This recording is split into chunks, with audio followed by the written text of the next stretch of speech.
Universidades del país y la Secretaría de Gobernación unen esfuerzos contra el narcomenudeo.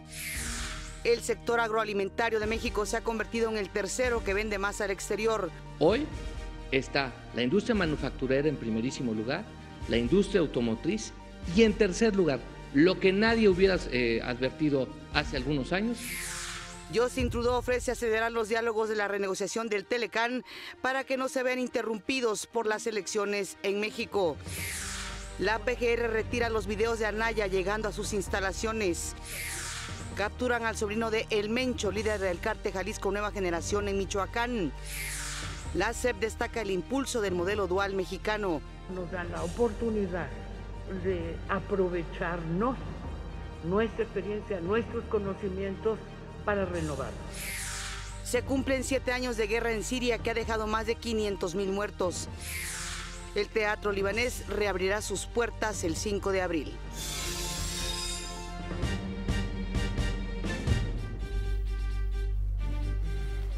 Muy buenos días, qué gusto que nos acompañen en una edición más de México al Día. En este momento la temperatura 12 grados centígrados en la capital del país.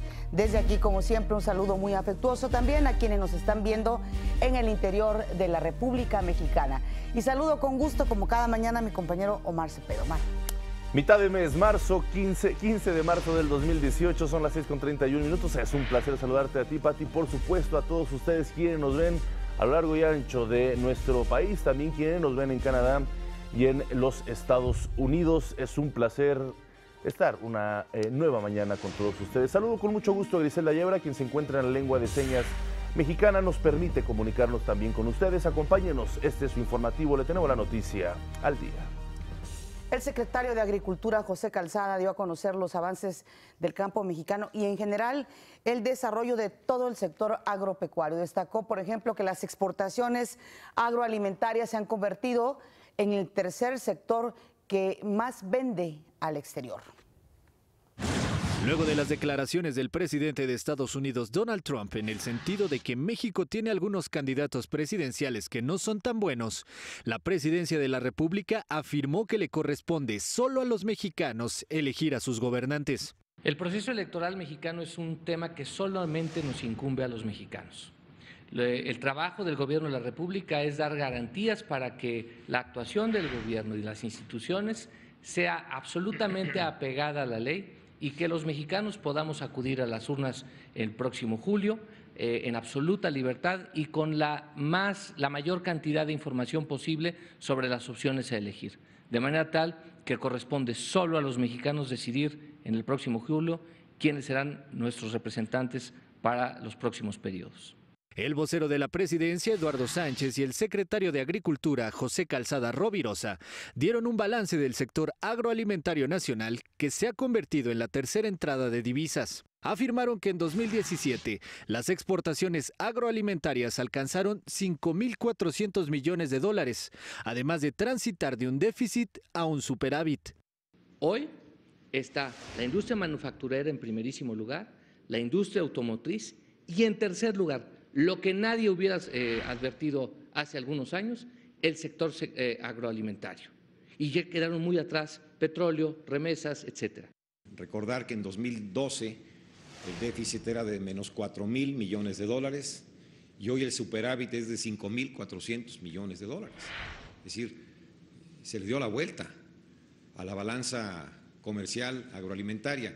México envía productos agroalimentarios a 150 países, siendo el principal socio comercial Estados Unidos, a donde se exporta 79% del valor total. Por otra parte, el titular de la Zagarpa hizo un llamado a los productores nacionales a no especular en torno a la renegociación del Telecán y afirmó que el sector está muy bien. Con información de Gustavo Castillo, México al Día.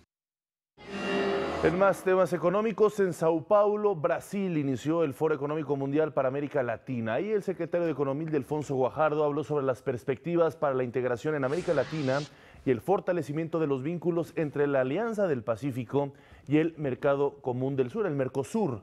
También se refirió a la decisión de Estados Unidos de excluir a México de la imposición de aranceles al acero y al aluminio. Esto fue lo que dijo. muchas están muy integradas y somos deficitarios en el comercio con Estados Unidos.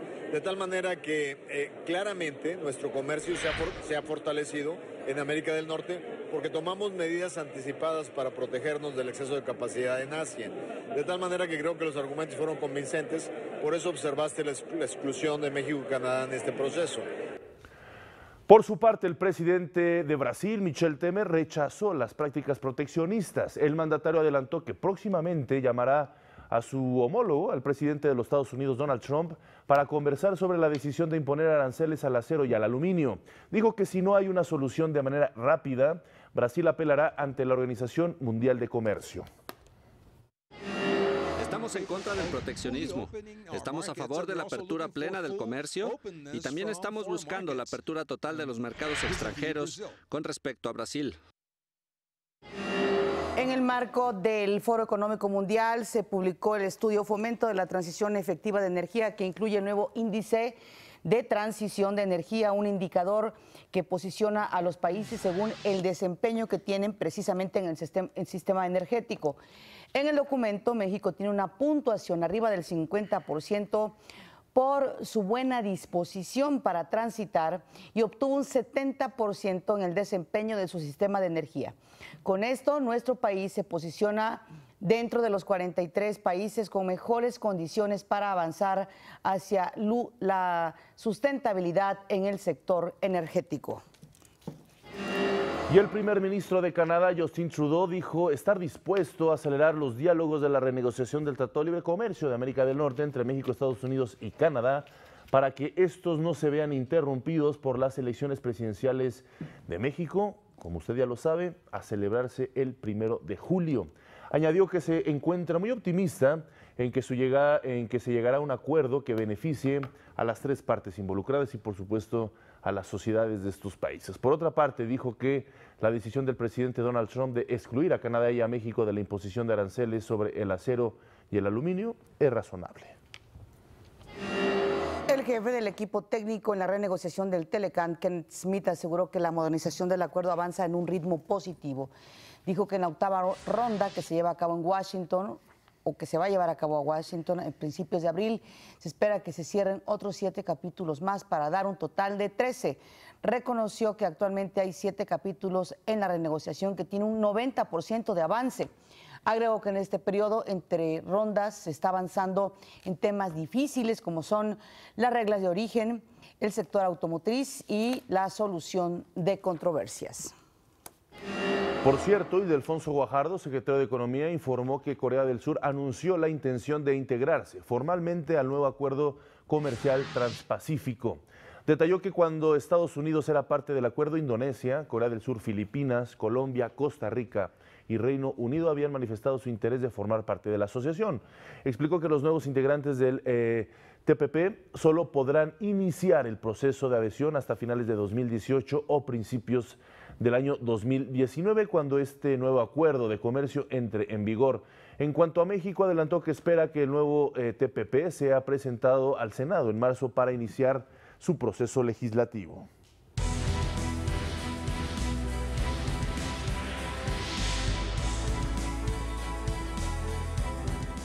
El Instituto de Investigaciones Estratégicas de la Armada de México alertó sobre la injerencia del narcotráfico en favor de candidatos a cargos de elección. Advirtió que con ello no solo se vulnera la legitimidad del Estado, sino al mismo tiempo ganan impunidad. Aseguró que en estos casos los capos se convierten en algunos lugares en actores políticos con capacidad incluso de influir en el sector económico y social. También agregó que los narcotraficantes usan su influencia para apoyar a alguna campaña política de algún candidato de quien se espera una ayuda, por supuesto, en caso de ganar la elección. Vamos a hacer una pausa. Usted ve México al Día.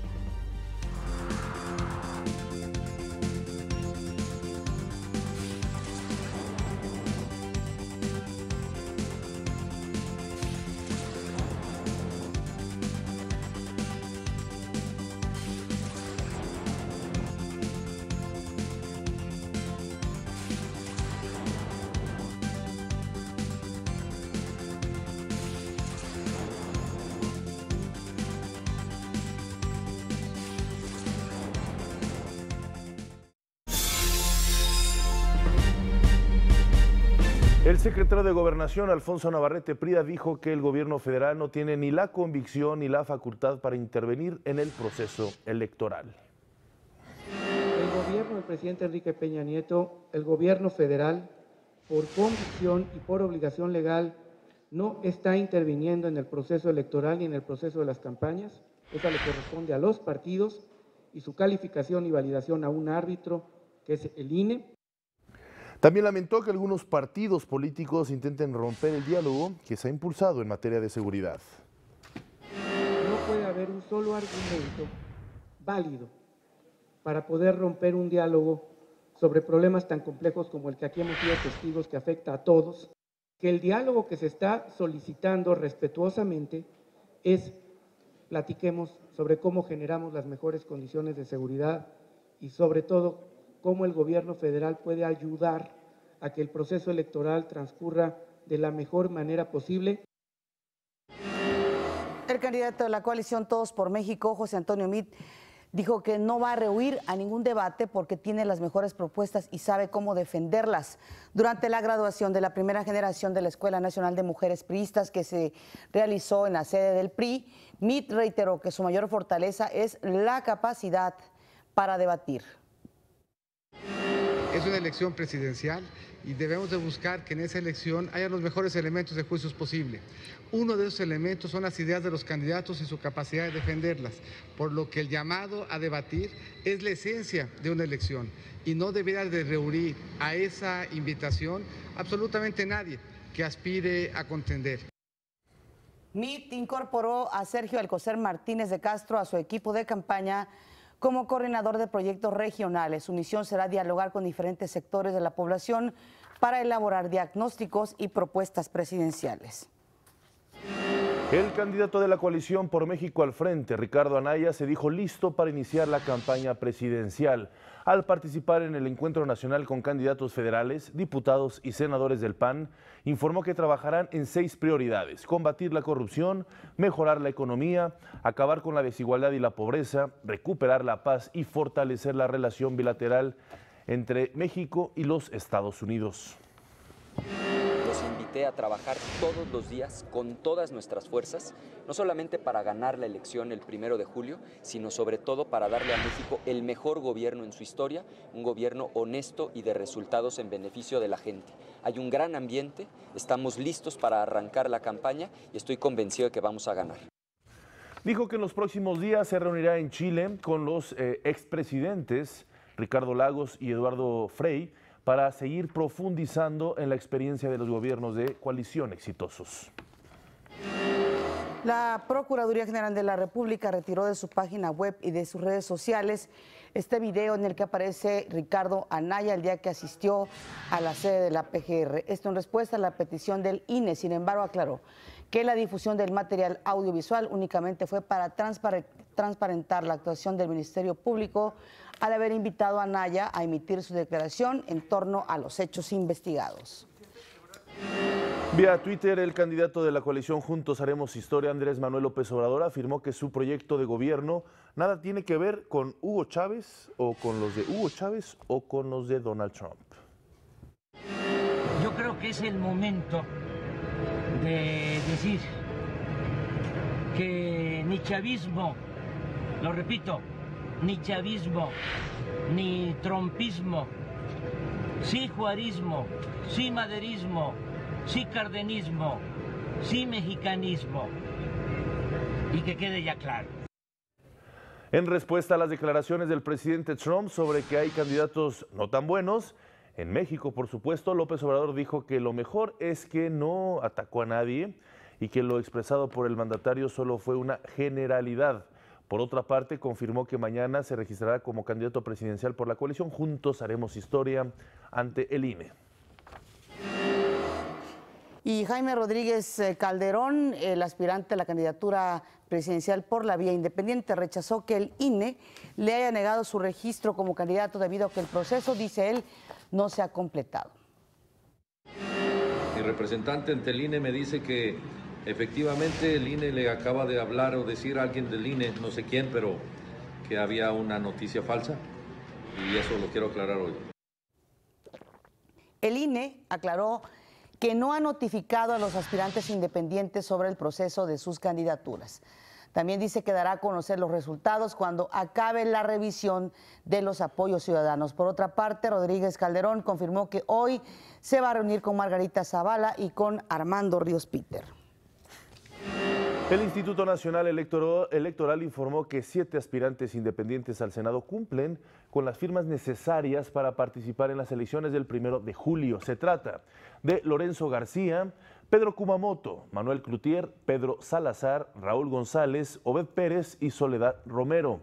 Ellos cumplieron con el requisito mínimo de apoyos y con el informe de gastos. El presidente de la Comisión de Fiscalización, Ciro Murayama, explicó que en promedio cada aspirante gastó 350,000 pesos a lo largo de los 97 días de recolección de firmas, lo que demuestra que cada apoyo ciudadano tiene un costo de 5 pesos.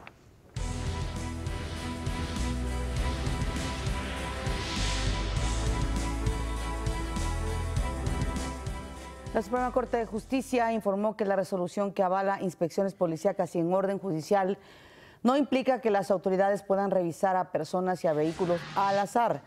Dijo que la gente puede realizar una revisión únicamente si tiene una sospecha razonable de que el sujeto en cuestión está cometiendo un delito que no se aprecia a simple vista. También si en el transcurso de una investigación se obtiene información de una persona que concuerde con las descripciones y hechos denunciados. También agregó que cualquier inspección que se lleve a cabo fuera de estos parámetros será ilegal y arbitraria. El procurador de Michoacán, José Godoy Castro, informó que entre los 18 detenidos por los hechos violentos registrados esta semana en la entidad se encuentra un sobrino de Nemesio Oseguera El Mencho, líder del cártel Jalisco Nueva Generación. El joven, de apenas 18 años de edad, identificado como Jordín Axel N., alias El H., pertenece a la célula delictiva conocida como los Viagras. Godoy Castro afirmó que los bloqueos, ataques a establecimientos e incendios de vehículos son la respuesta de la delincuencia organizada a los operativos implementados por las autoridades en Michoacán. La Fiscalía General de Chihuahua aseguró 2 propiedades de Antonio Tarín, exdirector de adquisiciones de Hacienda, considerado uno de los principales colaboradores del exgobernador César Duarte. Los inmuebles se ubican en el fraccionamiento Robinson II, donde se encontraron documentos y objetos que lo asocian con Gerardo Villegas, exdirector general de Hacienda. La Fiscalía anunció que seguirá con las investigaciones. Vamos a hacer una pausa, esto es México al Día.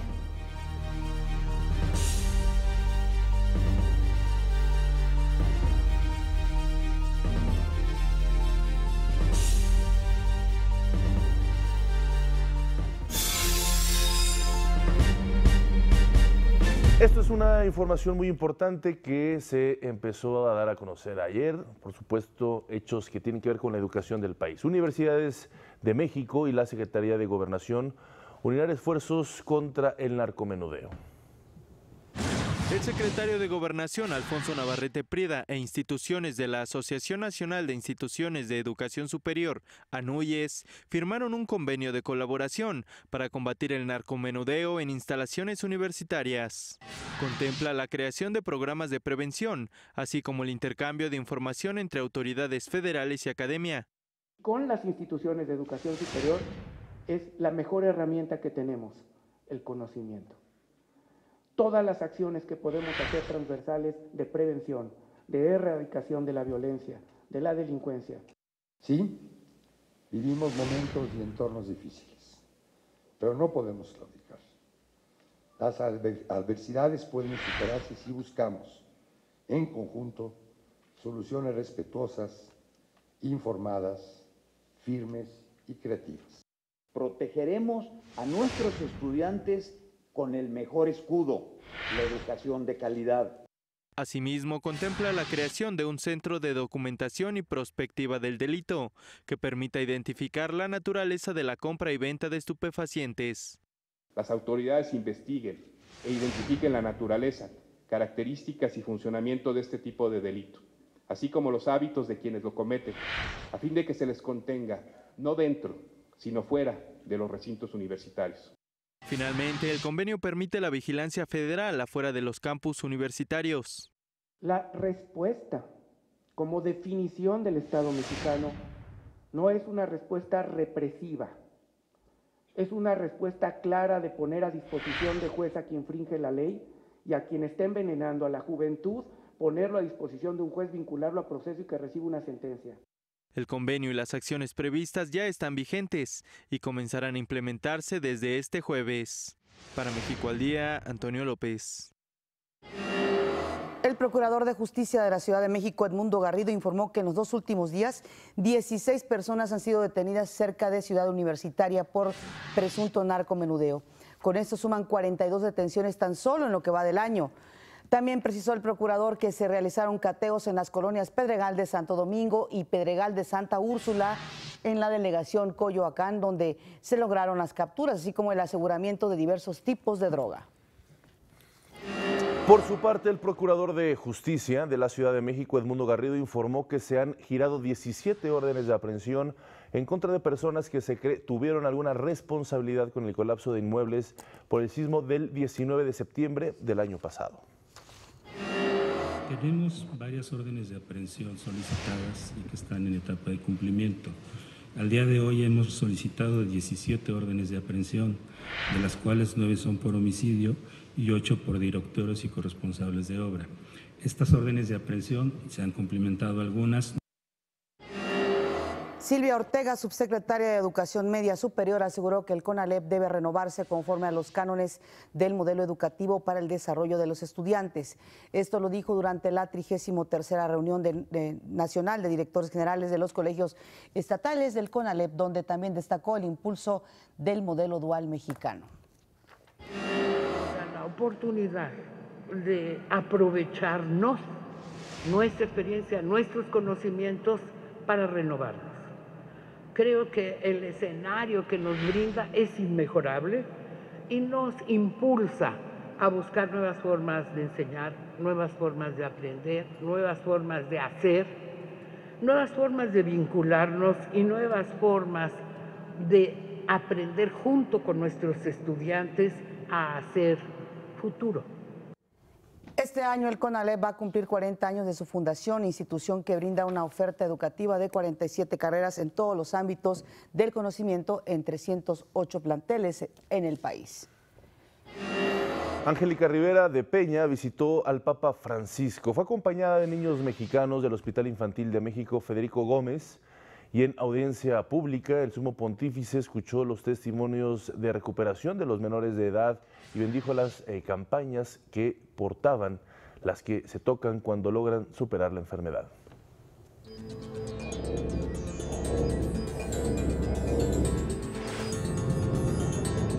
Larry Kudlow, un economista conservador de los Estados Unidos, anunció que va a reemplazar al ex banquero Gary Cohn como consejero económico de Trump.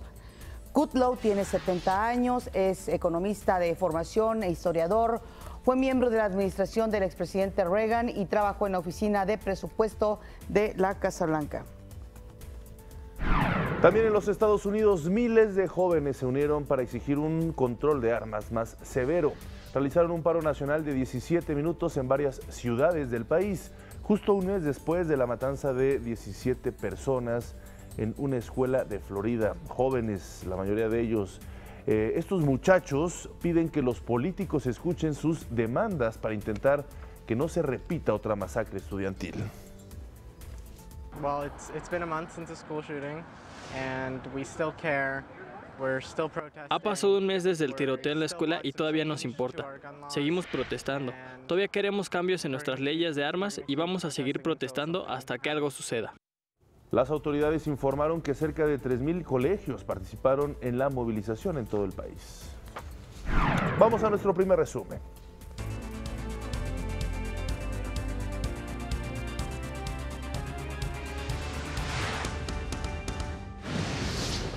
El sector agroalimentario de nuestro país se ha convertido en el tercero que vende más en el exterior. Se espera que en la octava ronda de la renegociación del Telecán se cierren 7 capítulos más. La presidencia de la República aseguró que solo a los mexicanos les corresponde elegir a sus gobernantes. Alerta a la Secretaría de Marina la posible incursión del narcotráfico en las campañas. José Antonio Meade afirma que se encuentra listo para debatir y presentar sus mejores propuestas. Ricardo Anaya presenta 6 puntos de acción para su campaña electoral. Andrés Manuel López Obrador aclara que su proyecto de gobierno no coincide con el de Hugo Chávez o Donald Trump. La SEP destaca el impulso del modelo dual mexicano. Detienen al sobrino de El Mencho, líder del cártel Jalisco Nueva Generación. En noticias internacionales, en Estados Unidos miles de jóvenes se unieron para exigir un control de armas más severo. Más adelante, a 100 años de su muerte, el pintor Saturnino Herrán recibirá homenaje por la Secretaría de Cultura. Y en los deportes, Chivas y América avanzan a la semifinal de la Conca Champions.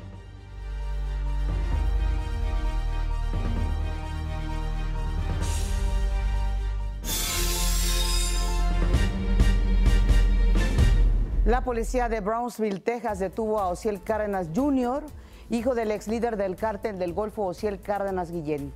Cárdenas Jr. se encontraba en un bar donde sacó un arma de fuego, por lo que la policía tuvo que acudir al lugar tras el reporte. De acuerdo con el informe, cuando la policía llegó al establecimiento, el hijo del capo les aseguró que era un agente federal y les mostró una placa.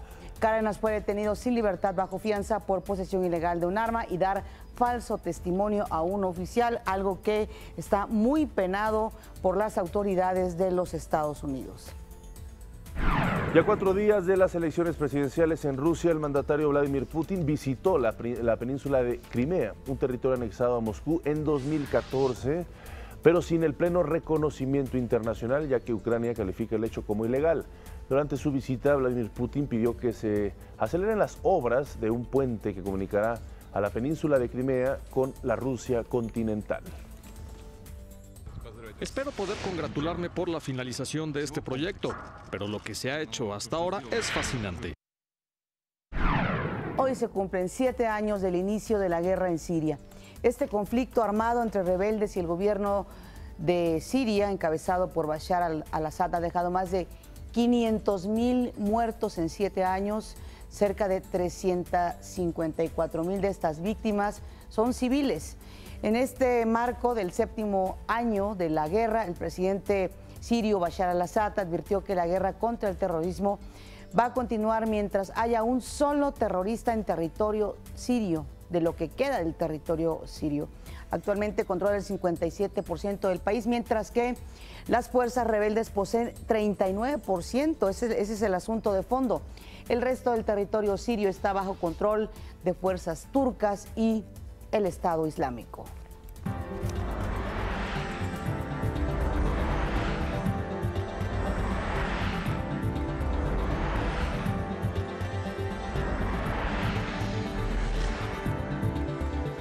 Y como cada 15 días, nuestra sección Salud para Todos, en convenio, en alianza con la Secretaría de Salud, nos acompaña en el estudio María Dolores Niembro Ortega, y es coordinadora general del Programa de Administración y Gestión de Antibióticos en el Instituto Nacional de Ciencias Médicas y Nutrición, una gran institución para todos los mexicanos. Salvador Subirán, con quien hablaremos de un tema importante, siempre nos tiene alertas a todos, que son las infecciones urinarias. Muy buenos días, gracias por estar con nosotros. Hola, buenos días, gracias por la invitación. Pues primero, haznos un bosquejo, a ver, ¿qué son las infecciones urinarias, las distintas variantes y, por supuesto, cómo está afectando a los mexicanos? De acuerdo. A ver, cuando hablamos de infección de vías urinarias, podemos hablar de infección de vías urinarias bajas e infección de vías urinarias altas. El sistema urinario se compone de la vejiga, que sería infección de vías urinarias bajas, y los riñones, que serían las altas. Y estas están comunicadas por ciertos conductos que se llaman ureteros, y luego de la vejiga hacia donde sale la orina se llama uretra.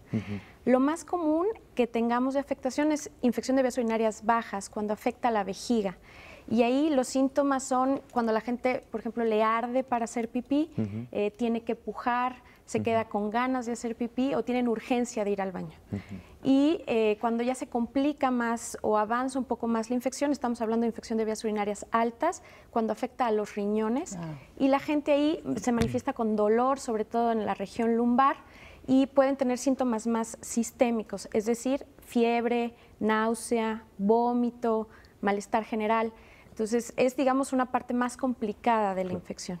Claro. Doctora, ¿y qué es lo que produce precisamente ese tipo de infecciones? ¿Qué tipo de hábitos son dañinos para nuestras vías urinarias y sobre todo con qué frecuencia se presentan?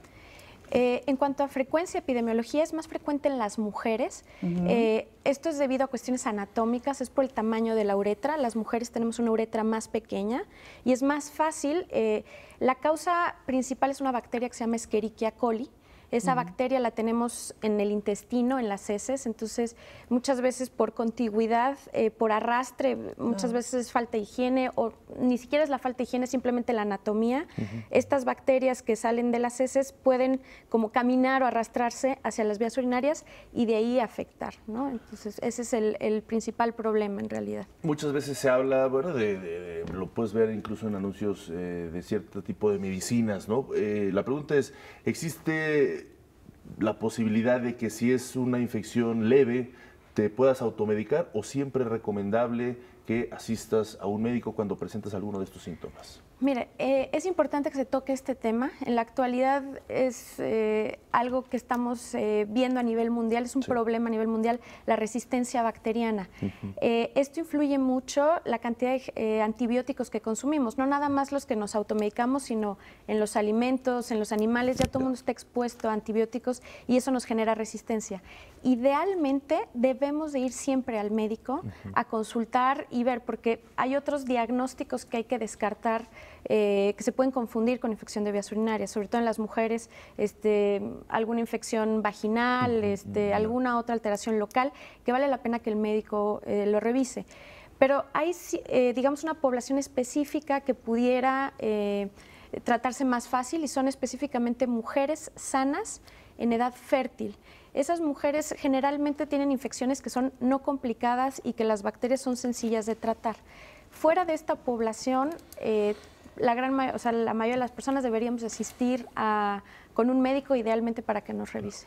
Doctora, ha habido en los últimos años en nuestro país todo un control sobre el suministro de antibióticos. Es decir, hoy en día solamente se puede adquirir un antibiótico con una receta. ¿Cómo hacer cuando, por ejemplo, los médicos, muchos médicos, son los que recetan el antibiótico sin tener una evaluación exacta de que se trate de una infección? Claro. Sí, digo, ese es un problema en realidad, o sea, sí tiene que ser de las dos partes, ¿no? O sea, tanto de la población entender este problema complejo que está habiendo de resistencia bacteriana a nivel mundial, como también de los médicos de tener una mayor preparación, de saber cuáles son los pasos que se tienen que hacer para hacer el diagnóstico oportuno y también tener conciencia de eso, ¿no? O sea, sí, cuando es una infección de vías urinarias sí se requiere antibiótico, generalmente ahorita estamos usando cursos más cortos, pueden ser 3 días de tratamiento, 5 días de tratamiento, no necesitas tener muchos más días, dependiendo del grado de infección. Claro. O sea, si es una infección alta, ahí sí ya son más días, ¿no? Claro. Bueno, pues muy importante esto que nos comenta doctora Dolores Niembro Ortega, coordinadora general del Programa de Administración y Gestión de Antibióticos en el Instituto Nacional de Ciencias Médicas y Nutrición Salvador Subirián. Muchísimas gracias por estar con nosotros esta mañana. Gracias a usted. Son consejos, son pues muy importantes estos consejos para la gente que nos está viendo y que seguramente los usará. Gracias. Gracias, doctora. Gracias. Vamos a una pausa.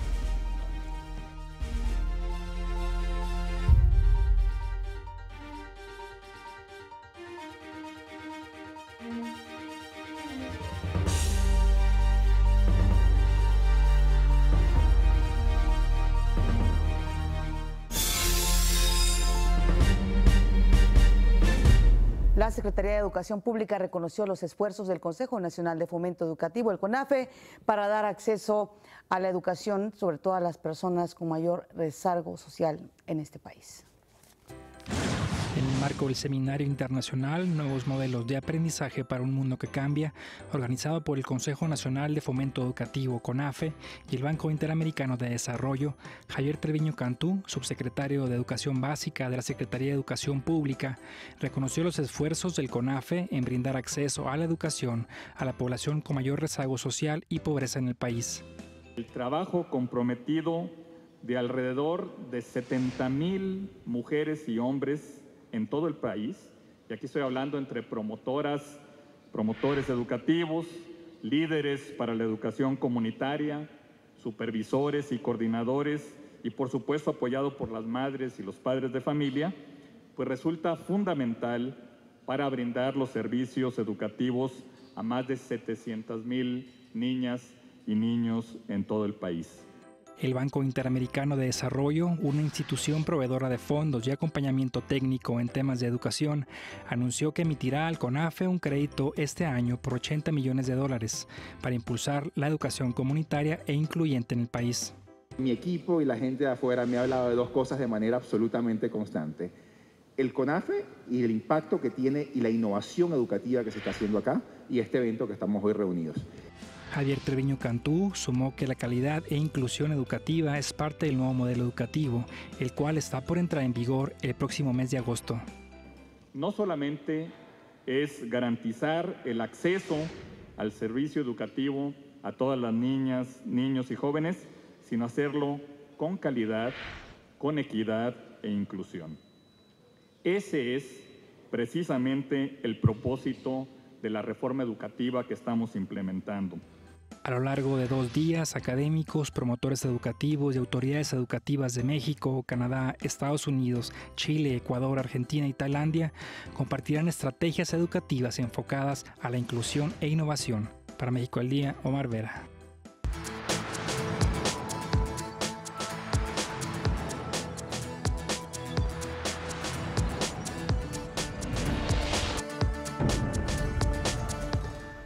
Y ya está con nosotros en el estudio Mauricio Huesca, después de un viaje a Estados Unidos precisamente para trabajar sobre la promoción del voto de los chilangos allá en los Estados Unidos, ¿Y en por Canadá? supuesto, y en Canadá, por supuesto, la próxima jornada electoral.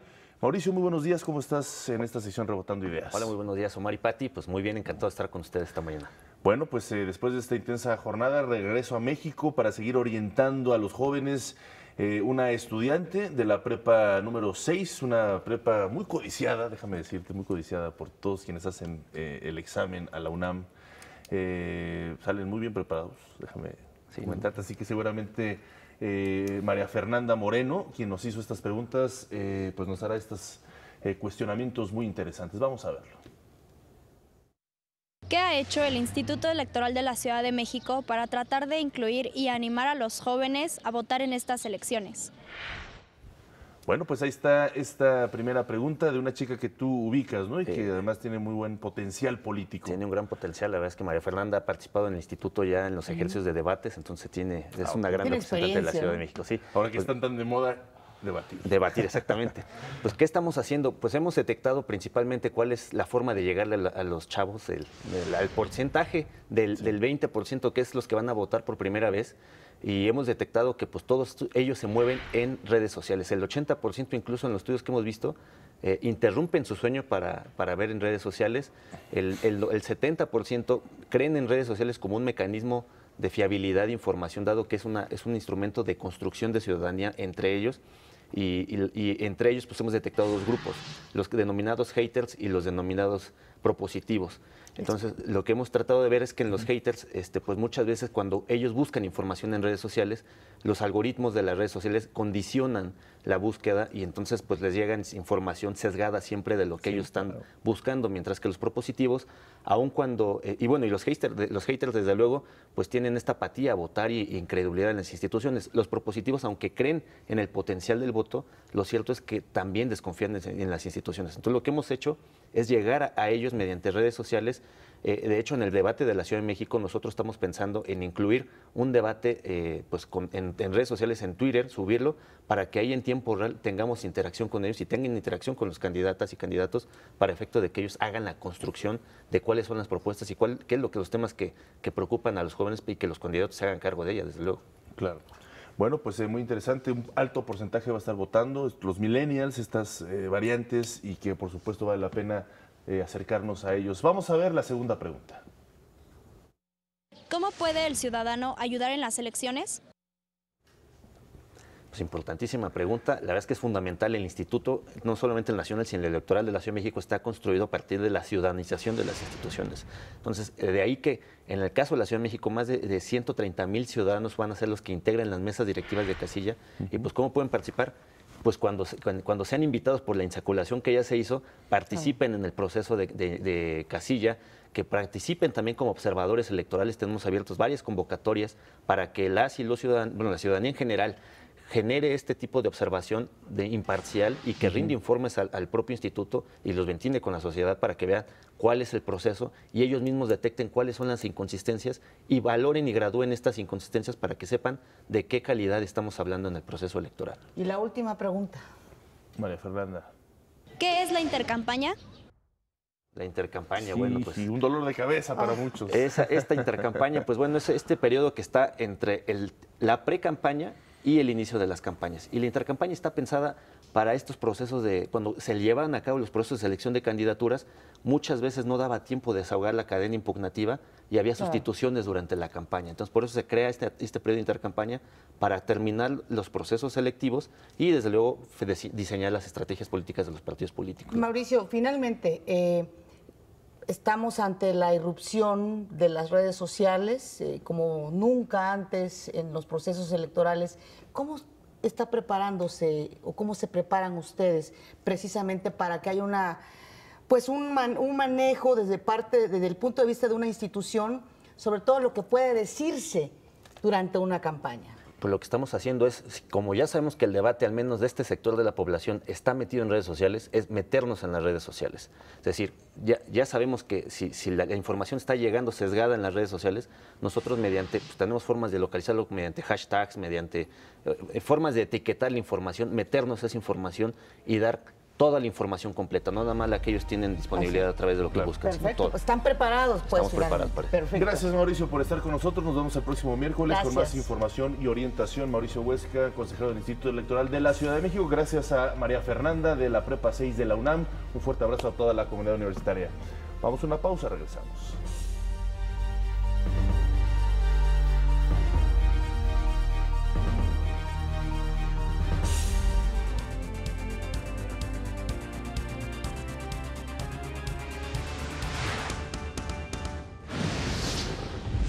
La SEP reconoció los esfuerzos del Consejo Nacional de Fomento Educativo por brindar acceso a la educación a la población con mayor rezago social. Esta mañana, María Dolores Niembro Ortega nos habló sobre las infecciones en vías urinarias. Lo más común que tengamos de afectación es infección de vías urinarias bajas, cuando afecta la vejiga. Y ahí los síntomas son cuando la gente, por ejemplo, le arde para hacer pipí, tiene que pujar, se queda con ganas de hacer pipí o tienen urgencia de ir al baño. Y cuando ya se complica más o avanza un poco más la infección, estamos hablando de infección de vías urinarias altas, cuando afecta a los riñones. En noticias internacionales, Larry Kudlow será el principal consejero económico del presidente Donald Trump. Más adelante, más de 600 actividades religiosas y culturales se realizarán en Michoacán con motivo del periodo vacacional de Semana Santa. Y en los deportes, Juan Martín del Potro se impuso a Leo Mayer en los octavos de final del Masters 1000 del Indian Wells.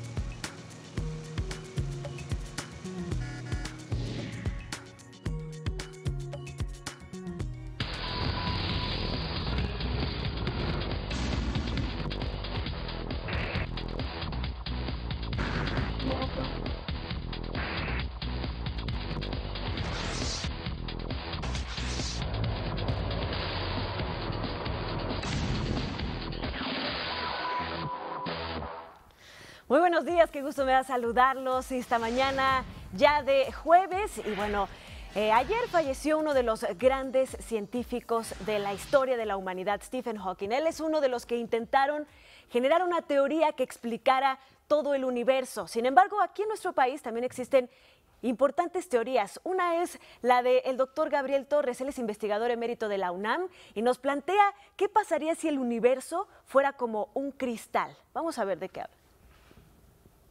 El universo que tenemos, donde existimos nosotros, es como un gran cristal. una estructura cristalina que es, pues es un arreglo atómico así repetitivo como esos átomos que están allí, que forma un edificio que es la materia. Pero esa materia tiene dentro efectos y esos defectos se comportan exactamente como partículas elementales. Comparamos, en esta charla pues estoy comparando cuáles son las similitudes que hay entre estas partículas y que corresponderían los defectos del cristalote, pero de 4 dimensiones, ya no de 3, para producir un campo que tiene campos, estas dislocaciones, campos elásticos en 3 dimensiones, campos eléctricos o magnéticos en 4 dimensiones. Si quieren saber más sobre esta teoría, hoy en la librería Rosarios Castellanos, en la Condesa del Fondo de Cultura Económica, va a estar dando una charla sobre esta teoría, el universo dentro de un cristal, a las 6 de la tarde, así que no se la pueden perder. Y precisamente hablando del universo y qué podemos hacer los seres humanos para comprenderlo mejor, por supuesto está la exploración espacial. Ya vimos cómo Elon Musk de alguna forma dio el banderazo de salida para la conquista de Marte cuando despegó el Falcon Heavy. ¿Pero qué podemos hacer los mexicanos? Pues hay varias cosas. Una propuesta la tienen estos chicos que me acompañan hoy en el estudio del Instituto Politécnico Nacional. Se trata de Edgar Alfonso Figueroa Rodríguez, Alejandro David González Peña y José Enrique Rodríguez. Ellos son estudiantes de CIME Zacatenco, como les decía, del Instituto Politécnico Nacional. Y nos vienen a mostrar una propuesta de un vehículo explorador, un rover, que van a llevar a un concurso de la NASA. Chicos, bienvenidos. Gracias por estar aquí. Muchas gracias por invitarnos. Bueno, pues ¿de dónde surge esta idea y cómo lograron entrar al concurso de la NASA? Bueno, toda esta idea surgió de una plática coloquial que tuvimos, pero pues al inicio fue algo de plantearlo para dejarlo en un papel, pero después vimos que esto iba teniendo forma y decidimos realizarlo ya físicamente.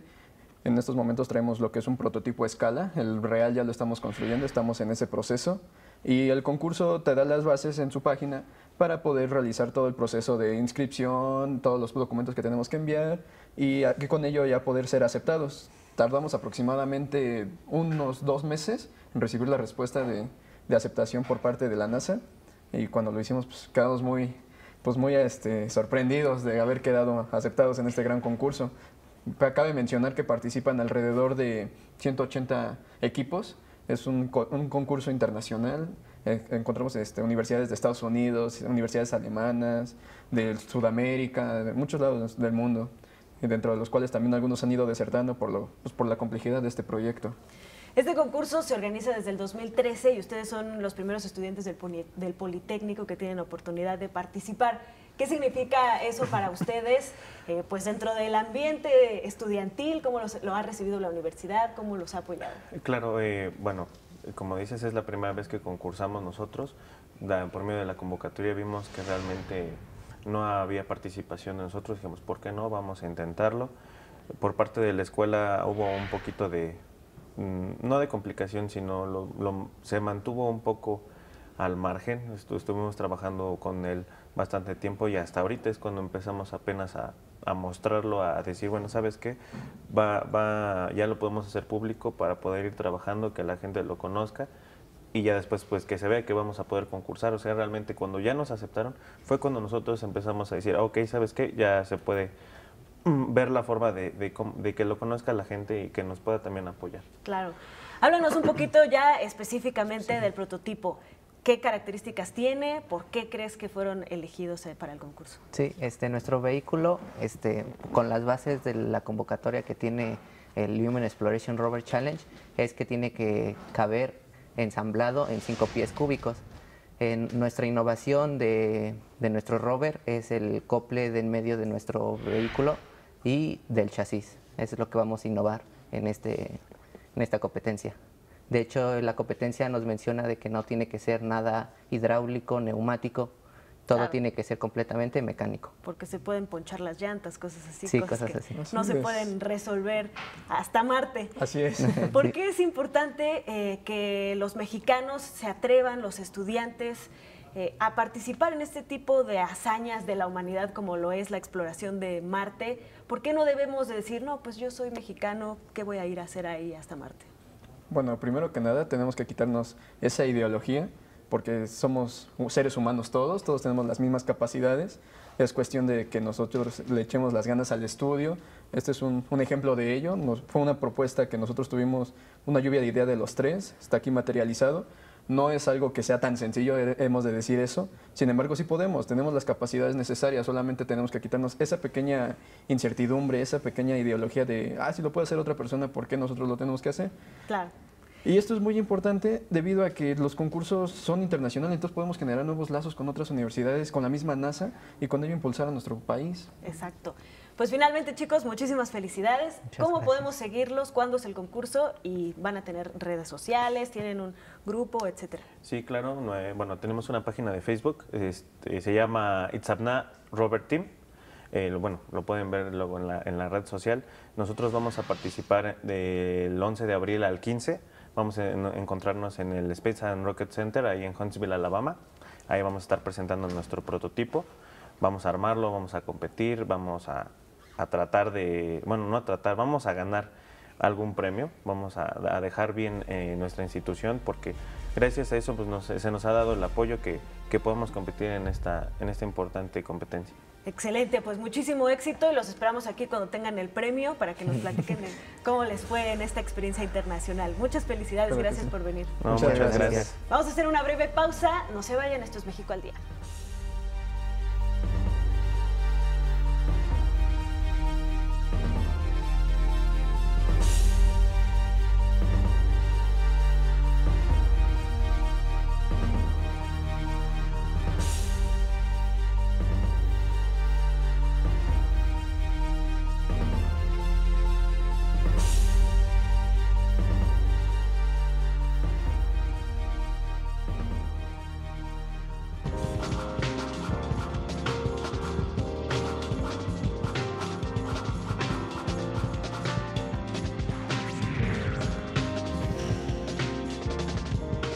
Vámonos con la información cultural. El Teatro Libanés reabrirá sus puertas el próximo 5 de abril con el estreno en México de la obra La Sociedad de los Poetas Muertos de Tom Schulman, protagonizada por Alfonso Herrera y dirigida por Francisco Franco.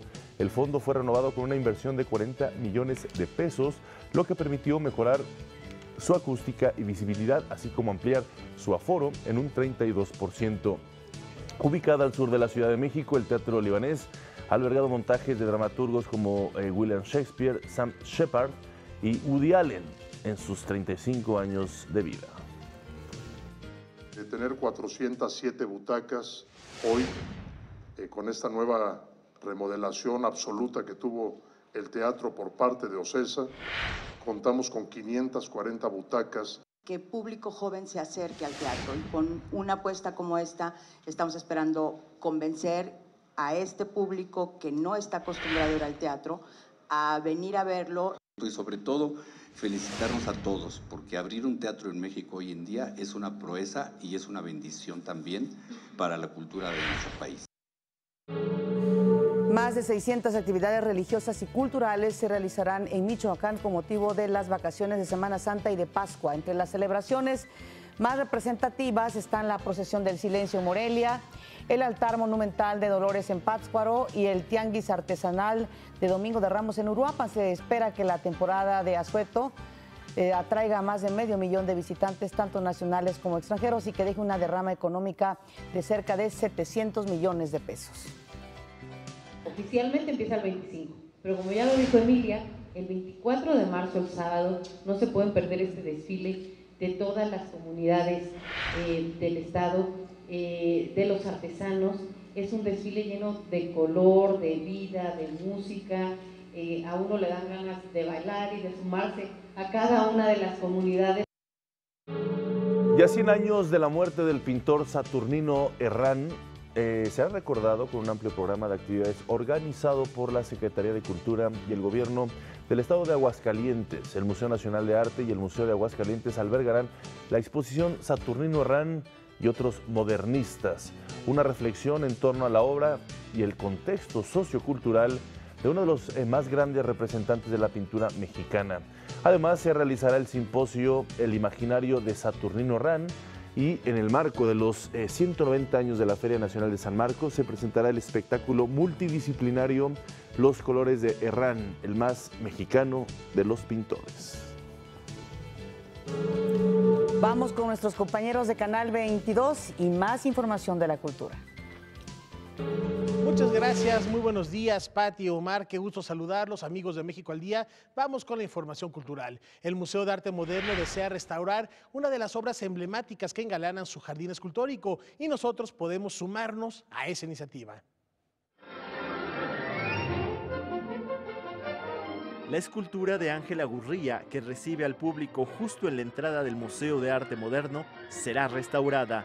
La Orquesta de Cuerdas de la Orquesta Filarmónica de Boca del Río ofrecerá un concierto en los jardines del museo para reunir los fondos necesarios. El Patronato de Amigos del Museo es muy importante para el museo y para nosotros mismos porque nos da oportunidad de controlar igual los donativos que entran al museo, como quiera que sea para proyectos o sea para eventos. Entonces, pues eso nos da a nosotros la oportunidad de poder trabajar para el Museo de Arte Moderno. El concierto, con duración de 1 hora, comprende piezas de Gustav Holst, Manuel M. Ponce, Benjamin Britten y Blas Galindo. Este concierto, organizado por el Patronato del Museo y diversas empresas privadas, es el primer paso para restaurar las esculturas que se encuentran en el jardín del Museo de Arte Moderno. Dependemos de la Secretaría de Cultura y nosotros nos guiamos bajo todas las limitaciones o especificaciones que se requieren. Secropan da el presupuesto y nosotros tenemos que conseguir ese dinero para la restauración y que sea de verdad una restauración para que quede de verdad como original siempre y no se cometan errores. La venta de boletos para el concierto de este jueves 15 de marzo a las 19:30 horas es directamente en el museo o al teléfono que aparece en pantalla.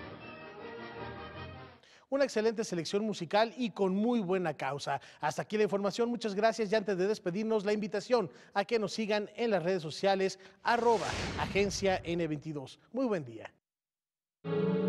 Gracias, Rafa Villega. Ahora le invitamos a conocer por qué vale la pena visitar Tacámbaro, Michoacán.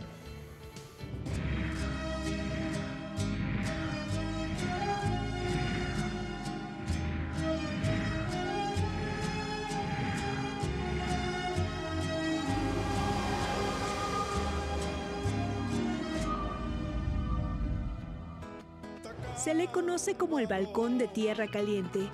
Tacámbaro es una de las zonas más cautivadoras del estado de Michoacán. Su nombre es de origen tarasco y significa lugar de palmeras. El pueblo mágico se localiza entre el valle que abarca la parte baja de la sierra y lo que se conoce como Tierra Caliente. A su alrededor sobresalen los bordes de la Sierra Madre.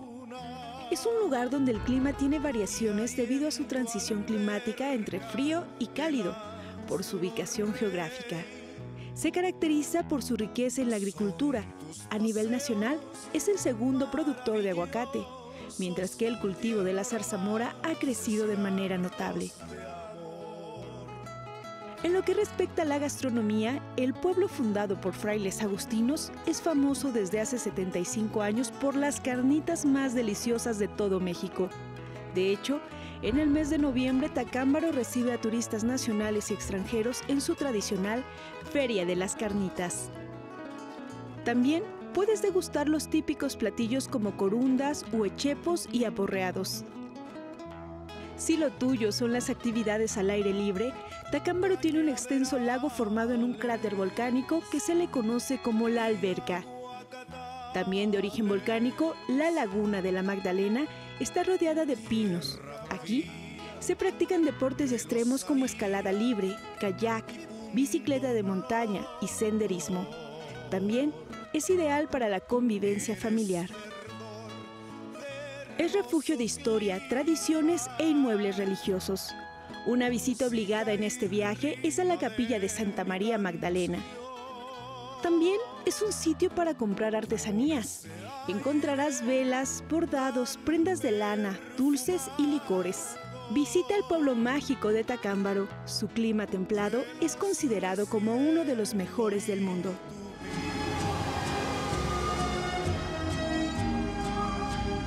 gracias. Y este jueves a las 13:30 horas el presidente Enrique Peña Nieto entregará la ampliación de la carretera federal 200 tramo el Tuito-Melaque, primera etapa en el estado de Jalisco.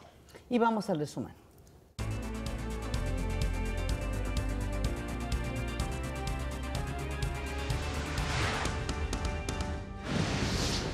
El sector agroalimentario de nuestro país se ha convertido en el tercero que vende más al exterior. La SEP destacó el impulso del modelo dual mexicano. La Suprema Corte informó que las inspecciones policíacas sin orden judicial no implican que las autoridades puedan revisar a personas y vehículos al azar. En noticias internacionales, hoy se cumplen 7 años del inicio de la guerra en Siria.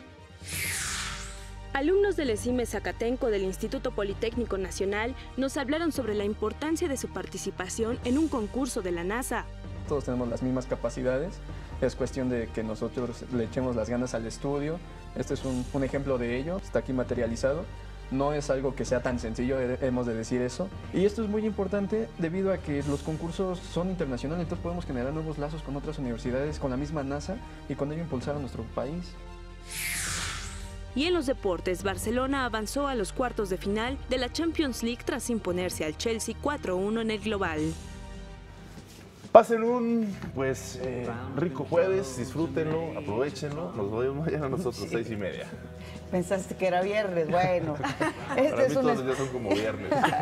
Este es un esfuerzo informativo de Televisión Educativa. Pásela bien.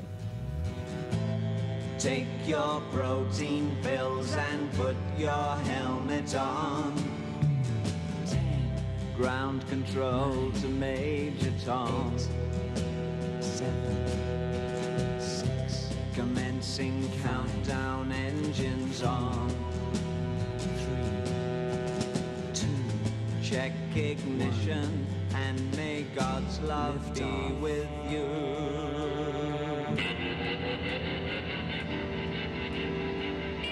Esto es México.